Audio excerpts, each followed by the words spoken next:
50 कारणे येशू परमेश्वर असल्याची. पाहूया भाग पहिला.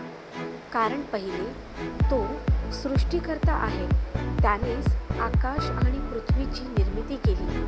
कारण दुसरे, तो सनातन आणि अनंत परमेश्वर आहे.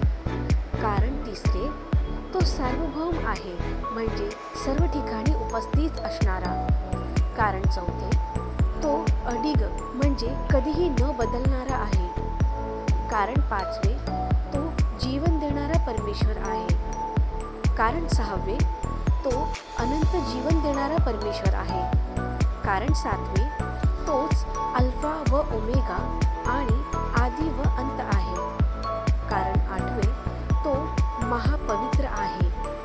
कारण नववे, तो गौरवाच्या योग्य आहे. आणि कारण 10वे, तो स्वर्गीय सिंहासनावर विराजमान आहे.